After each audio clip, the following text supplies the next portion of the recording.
Of all the churchy celebrations that I actually enjoyed as a precocious young Catholic, Palm Sunday was the foremost of all of them.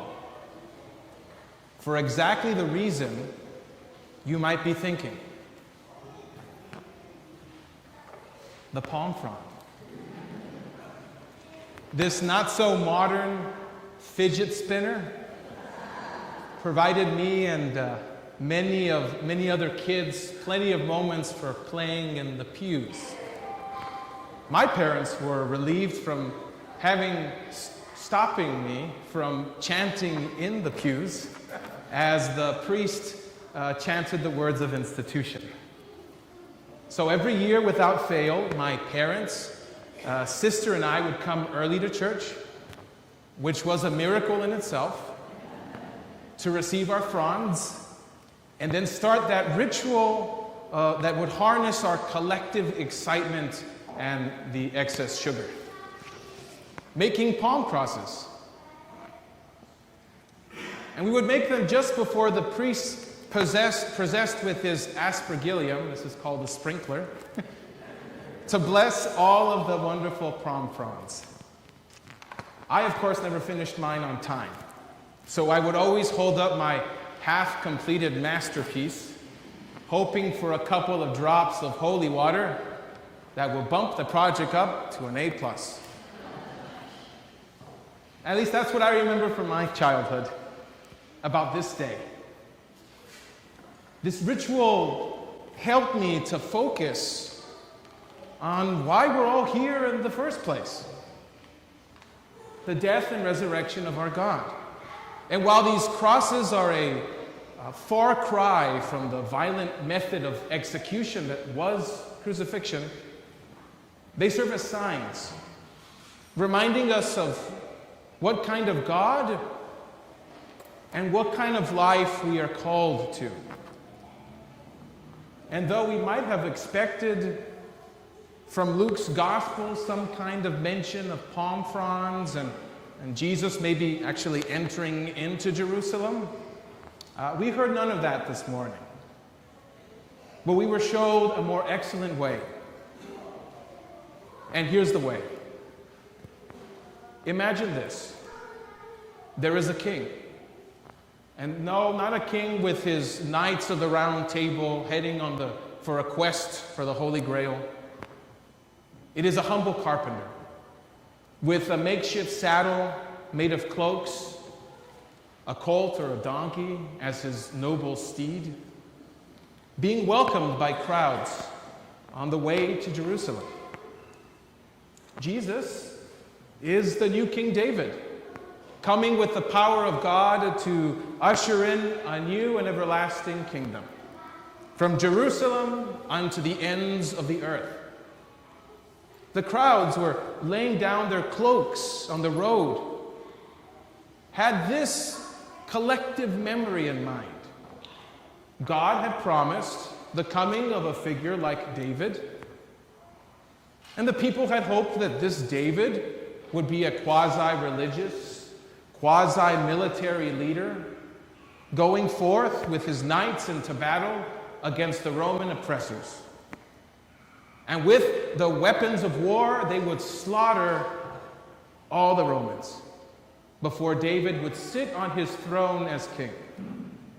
And when that day would come, all wars, all sin, all death would cease from the face of the earth, ushering in the Messianic age. And then it would be just like the words of St. Julian of Norwich.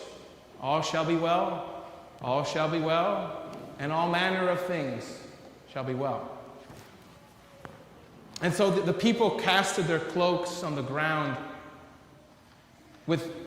as signs that what they had remembered about God's promise and about their future was coming to pass in this humble carpenter. And today there are Christian nationalists who have a selective memory about our Messiah. They think that this Jesus is one who hated the sin and not the sinner, who was this king in control of his own life and not a victim of an oppressive state, who was triumphant and strong and did not identify with the poor and the lowly and the outcast. So you wonder, what exactly did they remember about Jesus' descent from the Mount of Olives? Or what about Jesus' death? It's human nature to avoid suffering and trauma. So I can see that people want to theologize themselves away from Jesus' passion. And it's present even in our churches when we begin to bypass Good Friday and jump head on first to the joy of Easter.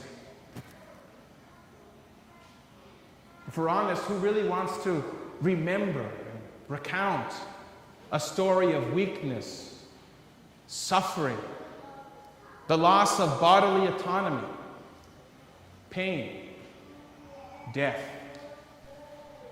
whether that death be ours or another's? Our God didn't just allow a Jewish Palestinian teacher to be executed by the state. God himself experienced death. God became powerless in the face of state-sponsored terrorism. And God continues to suffer, to cry, to agonize in the crosses all around us. I see this God in the face of migrants who are losing their temporary protective status, and college and university students being targeted as they advocate for the most vulnerable, for all the trans folks that are friends or members of this congregation, all of you who suffer in some degree or another from chronic illness, those who are the working poor, and those who are transient. Our God is not a God of triumph, but a God who forgives, who says, "Father, forgive them, for they do not know what they're doing." It is this God who continues to be mourned by all the faithful men and women who see Christ crucified in the face of the most vulnerable in society. It is, as Luther says, the cross itself is our theology. This is our God, and this is our way of life. How, then, will you remember his way? This is why I love Palm Sunday. Because it reminds me why I'm here. It reminds me that I have a God who shows up exactly in the most broken and wounded parts of this world today. And these palm crosses are merely the beginning of our discipleship.